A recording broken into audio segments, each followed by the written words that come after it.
Alhamdulillah, Alhamdulillahilladzi an'ama alaina bi ni'matil imani wal islam wa ya'muruna bil adli wal ihsan. Asyhadu an la ilaha illallah alladzi kataba alaina ala kulli syai'in bi ihsan. Wa asyhadu anna Muhammadan abduhu wa rasuluhu al-mab'usu ala khairil adyani bi ihsan. Hadirin yang dirahmati Allah, pertama-tama mengajak mari kita sama-sama meningkatkan iman dan takwa kita kepada Allah Subhanahu wa taala. Yang dengan iman takwa itu kita terus punya bensin kalau mobil, punya gas kalau kompor, punya listrik kalau lampu untuk terus menyala semangat dalam mengarungi hidup untuk terus berbekal amal kebaikan menuju pulang menghadap Allah Subhanahu wa taala dengan buah iman dan takwa. Dalam kesempatan ini akan menyampaikan 12 adab berinteraksi dengan teman atau rekan kerja. Ini penting karena bagaimanapun hidup kita dihabiskan bersama dengan teman-teman kita. Hidup kita dihabiskan dengan rekan kerja kita. Maka kalau kita tidak memakai etika, etos, dan akhlak Islam, maka tentu kita akan tersiksa karena hampir keseluruhan hidup kita bersama dengan mereka. Mana 12 adab berinteraksi dengan rekan kerja, dengan teman, dengan sahabat. Yang pertama, bertemanlah karena Allah. Kenapa? Karena berteman dengan Allah itu adalah pondasi yang sangat kokoh untuk selalu membangun relasi. Dan di hadisnya seperti itu, awthaku ural iman al-hubbu fillah wal bughdu fillah, bahwa sesuatu yang sangat kokoh di dalam iman itu yaitu cinta karena Allah, bencinya pun karena Allah. Berteman karena Allah adalah ikhlas, tanpa pamrih, tidak cari muka, menasehati untuk kebaikan.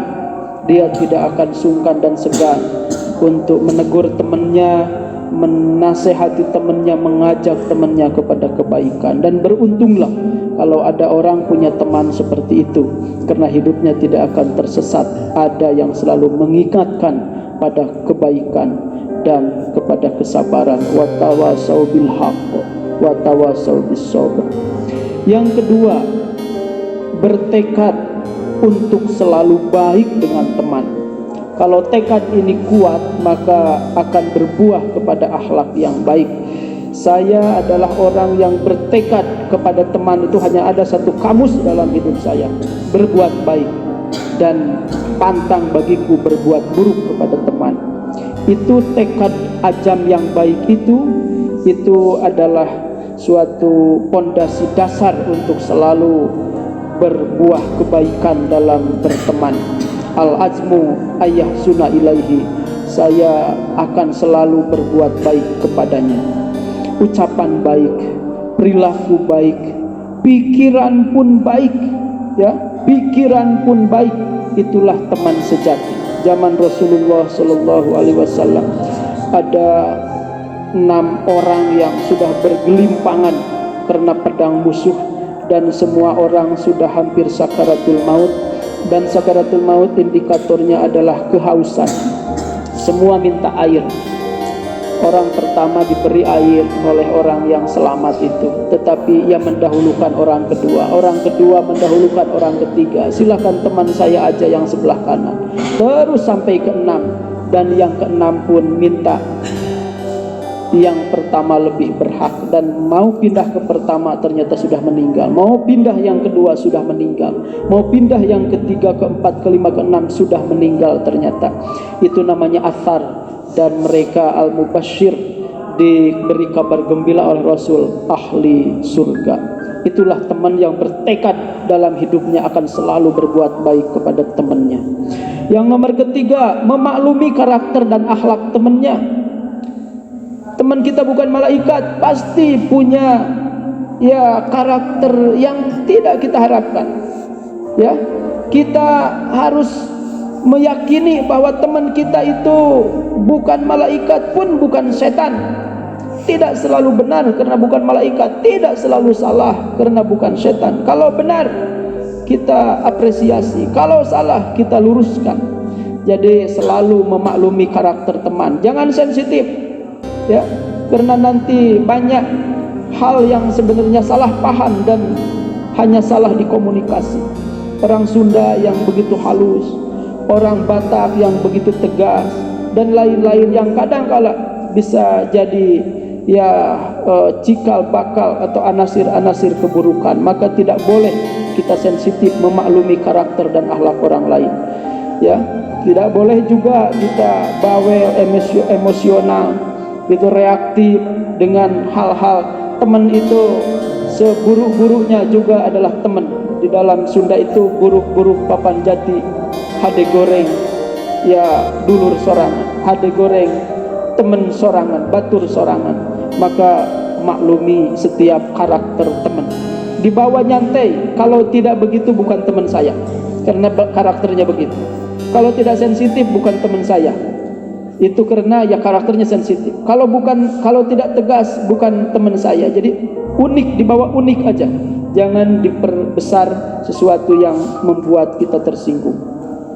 Abu Bakar orangnya sensitif, Nabi memaklumi. Maka hati-hati Nabi itu ketika bicara dengan Abu Bakar.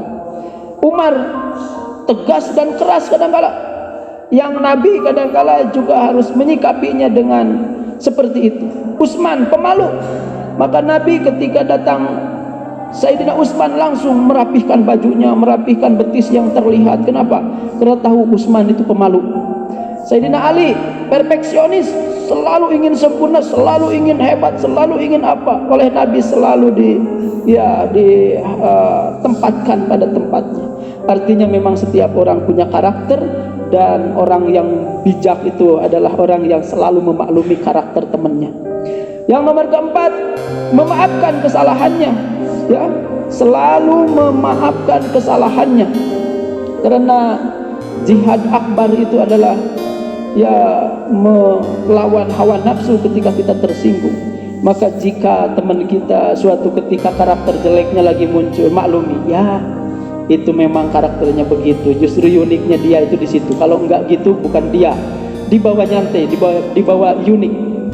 Selanjutnya juga jadi ladang pahala. Karena kalau misal teman kita sensitifan tersinggung, ya kita harus juga harus hati-hati. Kalau teman kita justru kasar gitu ya, tegas, bicaranya keras, itu juga maklumi karena karakter dia begitu. Laisa sadidu bisur'ah, innamas sadidu alladhi yamliku nafsu indal ghadab. Bukan orang hebat yang bisa bergulat, tapi orang hebat yang bisa mengendalikan amarah, nafsu, jengkel, dongko, dan lain-lain. Jadi jadikan ladang amal. Selanjutnya juga nomor kelima, menutup aib dan kekurangannya. Dia mungkin punya dosa, tapi dosanya dosa pribadi, tutup, jangan ada yang tahu kecuali kita saja, cukup nasihati aja. Mungkin dia punya etika, luruskan pelan-pelan. Dia punya adat, mungkin luruskan pelan-pelan, dan lain-lain. Jadi tutup aib dan kekurangannya. Gitu. La yasturu abdun abdan fid dunya illa satarahullahu yaumal qiyamah. Tidaklah ada seorang hamba menutupi hamba lainnya di dunia kecuali Allah akan menutup aib dia kelak di akhirat. Maka setiap dosa, kesalahan teman kita tutupi. Jangan ada yang tahu kecuali kita dan Allah, juga dengan dia, cukup dinasihati. Selanjutnya yang nomor ke-6, senang ketika teman kita dapat anugerah. Jadi kita harus SMS, senang melihat orang lain senang. Tetapi juga kita harus sedih melihat orang lain sedih, gitu. Jadi kita harus senang, idkhalus surur, memasukkan kebahagiaan. Kalau teman kita lulus ke ITB, kita tidak lulus, ya terima dan sampaikan tahniah, kita ucapan selamat. Jangan jadi orang norak, jadi orang kampungan, jadi orang rendahan yang kalau orang lain punya anugerah dia iri, Kalau orang lain punya kelebihan, dia langsung ada dengki, tidak boleh. Tunjukkan bahwa kita berhati besar, bahwa kita berlapang dada, apresiasi. Itu sampaikan, ikut senang, doakan gitu ya, supaya dia lebih bisa dapat anugerah lainnya. Karena dengan mendoakan mereka, dengan mendoakan teman kita, kita didoakan oleh malaikat. Tapi kalau dengki, makin terpuruk kita. Kenapa? Karena malaikat mendoakan kita jelek, hati kita juga akan berpenyakit, akhirnya keluar dari raut muka kita, akhirnya pekerjaan dan apapun karir kita akan hancur-hancuran. Kenapa? Karena yang ada di dalam hati kita hanya kebusukan, yaitu dengki melihat orang lain punya anugerah. Selanjutnya, yang nomor ke-7, berempati ketika dia terkena musibah. Ternyata ia sakit, jenguk, ternyata ia ada yang meninggal, takziah, ternyata dia mungkin ketipu orang, dibantu gitu, hilang apa, dibantu mencari. Tunjukkan gitu ya, bahwa kita berempati ketika ada orang terkena musibah. Itulah fungsi teman. Yang ke-8, selalu membantu ketika diperlukan, dibantu gitu. Ya man yassaru ala mu'sirin yassarallahu alaihi fid dunya wal akhirah. Siapa yang mempermudah urusan sulit orang lain, maka Allah akan mempermudah dia di dunia dan di akhirat. Jadi selalu membantu ketika ia perlu dibantu. Tanya, mungkin dia kekurangan uang. Tanya, mungkin saja dia punya kesibukan yang tidak bisa diselesaikan karena waktu yang mepet, kita bantu. Mungkin saja dia tenaga yang kurang kuat, kita bantu dengan tenaga. Mungkin saja pikiran yang terbatas, kita kasih solusi. Mungkin saja dia lagi terpuruk, maka kita besarkan hatinya, motivasi. Itulah fungsi dari teman, selalu membantu ketika teman kita perlu dibantu. Yang ke-9, selalu mengajak pada kebaikan. Wa tawasau bil haq wa tawasau bis sabr. Ya, sepakati bersama, kebersamaan kita harus sehidup sesurga, sedunia sesurga gitu ya. Dengan apa? Ya, dengan ada pengajian.